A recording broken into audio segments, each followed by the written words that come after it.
Have a lovely treat at the end of this. Well, these people should be wanting to win because they don't want to go back into the boardroom. Yeah. How much inspiration do you need other than £250,000 investment into a business? Yeah. So, in terms of inspiring people to pick up a phone and ask people whether they've got a cloche or whatever it's called, you know.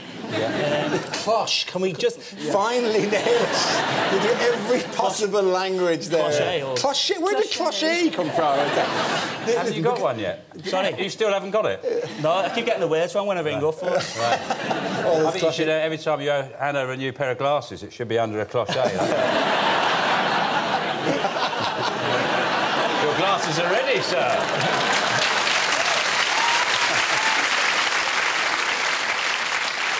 OK, let's move to the saga of the top hat. And can I just say, from the heart, how nice it was to genuinely see my local dry cleaners making an appearance on The Apprentice. I noticed a sign that said top hat cleaners, so I kind of took it literally.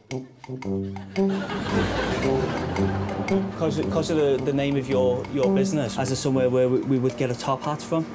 Not around here, no. No? Top hat dry cleaners. Of course, yeah. Yeah, of course. Excuse me. No worries. OK, it is.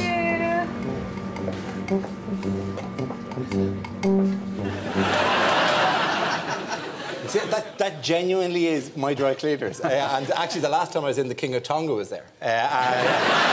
And really, he's a lot of top hats that need cleaning. As we learned earlier, like, what crazy clutching at straws was that? Well, we tried the cloche dry cleaners, but it was closed. So we moved the store to the top hat dry cleaners. No, literally, I was ringing it around everywhere, driving past, and in the corner of my eye, I saw a top hat. So it was literally on the brakes, swerved around, and it said top hat dry cleaner. So I thought, do they dry clean top hats? Do you know what? On one level, it's very stupid, right? But there's the other. Imagine if they were London's premier top hat dry cleaners, right? Who dealt with all of the top hats in London, and in the boardroom they said, "But you drove past the place that said top hat dry. Why didn't you stop at the place that said top? How much of a clue do we have to give you?" So, but everyone knows you don't dry clean a top hat. Everyone knows that, don't they?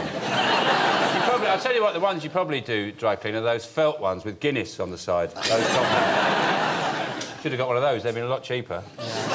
Did it strike you as the strangest thing in the world? I just thought it was the funniest thing ever. I thought it was really, really funny. But I do kind of get it, because when you get to that point where you're just desperate and you see this word that's been haunting you for the last God knows how many hours. And you know what? You never know. It might just have been that because that was the name of his shop, he might just have had a top shelf as like a kind of a, you know, a sign of a prop. And he might have said, all right, you can have that for a tenner. Or you never know. You never know. It was either going to be a work of genius or an act of utter stupidity. Yeah. And you're sitting here, so I think we know which one it was. Of course, it wasn't just you in the firing line. We almost had the chance to enjoy the charms of our man, Vincent. Vince, can you coordinate the sub-team for me, please? I think I've been given the role because I can be in charge of 3 strong ladies. I heard that you, Vincent, your ears were in about 10 places. Can I speak to him? You're grabbing the phone out their hand because you don't think they're doing it properly. That is what you did to me. Right, all right, Vince, if you think he's a bit of what I call in my industry a bit of a wide boy, Billy bullshit, really, I suppose. Vincent, I don't like people that undermine the instructions that people give them, and I can't see how that can work for me. There was a lot of debate on the internet over who Vincent most looks like, which character from Only Fools and Horses. I think it's Super Hands from Peep Show, myself. That's a very obscure reference that you'd have to get. Tara, would you work with a man like Vincent? It's all right, Tara. I'll sort this one out.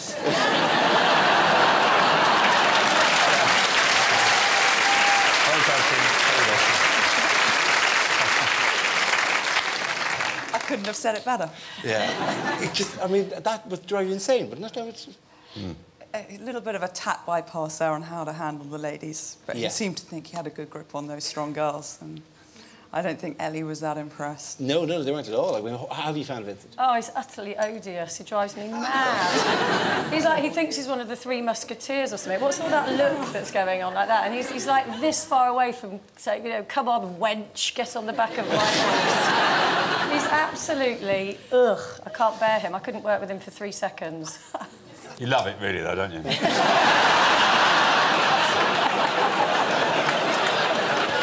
I was asking for it. Yeah. No, he does. He's like some 70s TV detective, isn't he? Yeah, he is. That's what he's like. He's like Vanderburg. Vincent Donser, what is his name? Bonser? Vincent Douanier.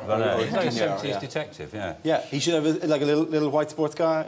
Yeah. And he said in his defence when they were criticising him in the boardroom, he said, well, I just want to win.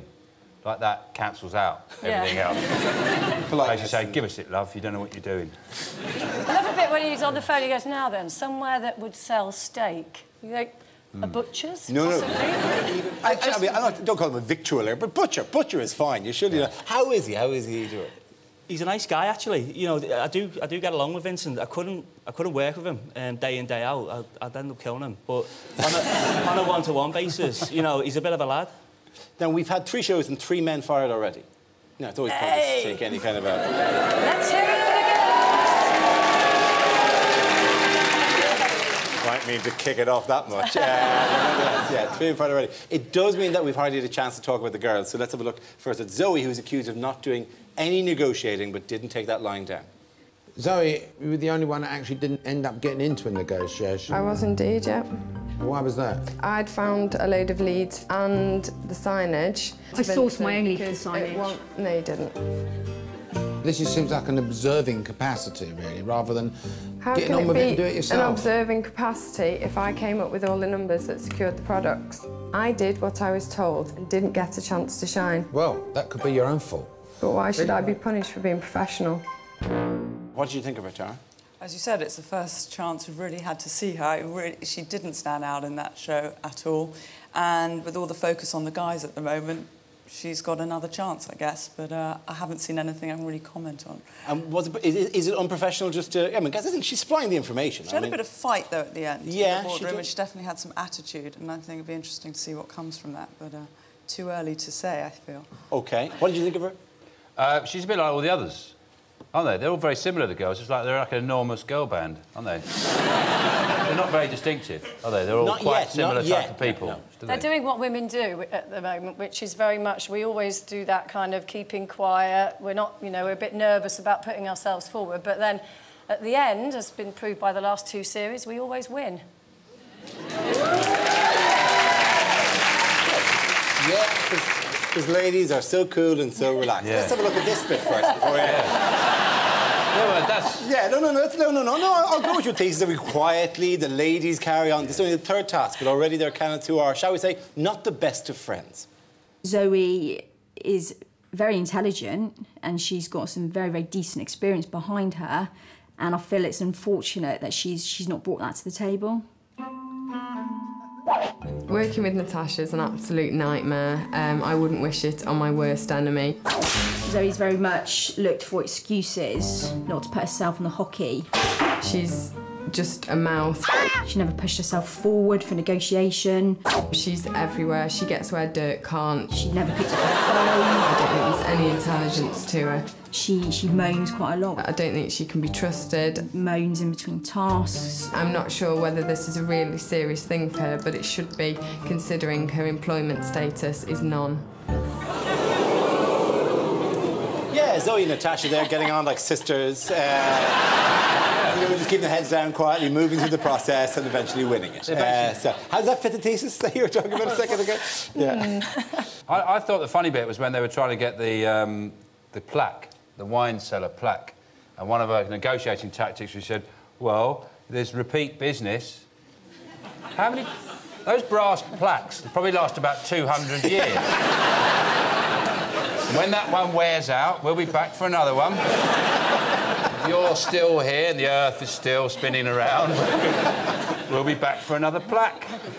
Another 40 quid in your pocket there.